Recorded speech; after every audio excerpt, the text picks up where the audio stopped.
Breaking news: U.S. officials say Israel is now ready to talk about Gaza after the war. A pair of American officials privy to the discussions between the Biden administration and the Israeli government this week said that Israel was more amenable to discussing post-war plans for Gaza. Its significance: more than 15,000 people have died in the Gaza Strip since the fighting broke out on October 7, when Hamas attacked Israel.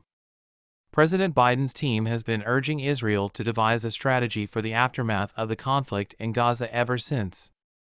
According to U.S. officials, the country is keen on ensuring that Hamas does not have a chance to regain power in Gaza following the war. A senior U.S. official said that Israeli officials, who had been preoccupied with the war effort, were ready to talk about the future in Gaza during meetings this week with Phil Gordon, who is the National Security Advisor to Vice President Kamala Harris. Similarly to its actions in the northern part of the enclave, the Israeli government has voiced its concern that it may maintain its military ground operation in the southern part of Gaza. Taking center stage, Phil Gordon, National Security Advisor to Vice President Kamala Harris, is currently touring Israel and the Palestinian Authority. His purpose is to deliberate on potential day-after scenarios and formulate plans. He is accompanied by Elon Goldenberg, Harris's Middle East advisor, who is actively involved in the interagency planning regarding the governance of Gaza following the ouster of Hamas. After accompanying Harris to her meetings with the UAE, Egypt, and Jordanian leaders at the COP28 climate summit in Dubai, the White House officials flew to Israel. The following day in Gaza was the main topic of her conversations in Dubai. While in Israel, Harris's advisors met with Netanyahu's War Cabinet member Benny Gantz, Sachi Hanegbi, Ron Dermer, Gadi Eisenkot, Yair Lapid, the Minister for Strategic Affairs, and Israeli President Isaac Herzog. According to American officials, the group met behind the scenes to discuss military goals and operations in Gaza. Gordon emphasized to the Israelis that Hamas is a barbaric terrorist organization and that no nation could accept the threat Hamas poses, and that we support Israel's legitimate military objectives and its right to defend itself. A spokesperson for the U.S. The official further stated that during Israel's ground operation into southern Gaza, Gordon emphasized the significance of protecting civilians, increasing humanitarian aid, and adhering to international humanitarian law. According to U.S.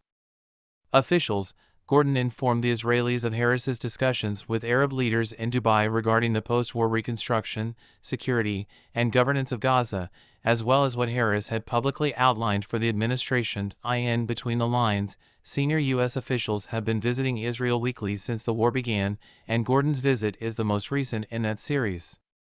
The United States is committed to being there every week so that we can engage the Israelis and Palestinians face-to-face on the issue of the day after, according to a third U.S. official interpretation. According to the first two American officials, Gordon informed his Israeli colleagues that the United States is interested in establishing a strategy for Gaza's future in order to prevent Hamas from being brought back to life. There was movement on the Israeli side from a point where they were only focused on the fighting and refused to discuss the day after to a point where they are ready to talk about the future. According to a top U.S. official, there has been no change in Israel's approach, according to a senior Israeli official, who added that the Biden administration and Prime Minister Benjamin Netanyahu's government have been discussing the post-war Gaza issue for weeks. The United States and Israel continue to have different perspectives on Gaza following the war, according to American officials.